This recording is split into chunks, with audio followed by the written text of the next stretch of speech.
Next item on the agenda, comments by City Manager. Bob Kiley. Thank you, Mr. Mayor, members of the council. First item under my agenda is a report on an important improvement that we've made to these council chambers that you cannot see but are very important for those that want to hear. So let me introduce first Karina Walters, the Assistant City Manager, and she's going to walk us through this improvement that was recently made. Good evening, Mr. Mayor, members of the City Council. Bob did a very nice introduction, but really what's important to know is we would not have been able to do this if it wasn't from the help of Dr. Linda Remenschneider. She's an audiologist as well as a Lake Forest resident, and she generously donated in order for us to have this loop system that you can't see. But I'm really going to turn the microphone over to her because she's the expert, and I really would like you to just hear a few words of the importance of why this initiative, we took it, and moving forward. Thank you.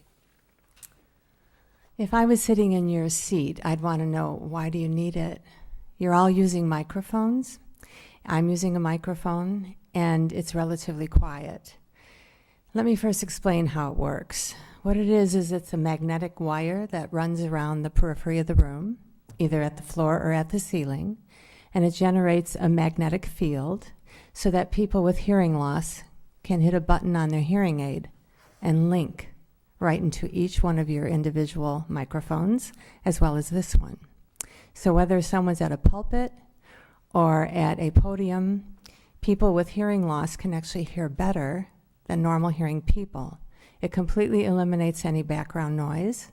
It eliminates the reverberation that's available in this room because of the high ceilings and the hard surfaces. And it eliminates all distance issues. So even if someone was sitting in the corner, they'd hear perfectly. So if you wonder why you would need it, hearing aids really don't work that well. They pick up what's closest. And so if somebody's rattling some papers or somebody's whispering about something you said, and if that person is closer, then the person with hearing loss hears that person and can't hear the important work you do. If you're interested in what environments have it right now in the city, right here, this, First Presbyterian Church has it, and the Church of St. Mary's has it, and Dickinson Hall has it, and the Vail Room in Lake Forest Place has it. Important other places are the Marriott Theater and the 5 theaters that are under renovation in Highland Park at Renaissance Place. And nationally, the chambers of the Senate and the House of Representatives have it, thank God, because they're voting and they need to hear every little thing. So if you think it's not needed, may I remind you that hearing loss is the #1 condition in babies. May I remind you that the fastest percentage of people losing their hearing are teenagers. May I remind you about aging in this country, and that actually there's going to be a lot of people over 65 and 75 and 85 and 95. And may I remind you that there's way more people that need access for hearing problems than they need for physical challenges like needing a wheelchair access or Braille for somebody who's blind.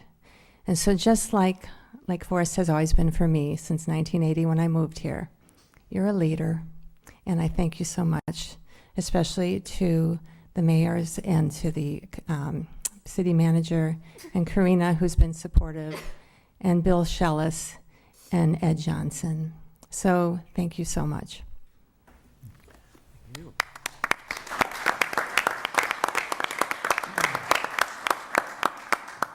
Thank you very much. It's a great contribution, and on behalf of all of us, thank you for stepping up and doing that. I read recently that was it 10,000 people a day turned 60, and so we've all got it coming. So thank you very much. We all went to rock and roll concerts. Yeah, when we that's were young. right.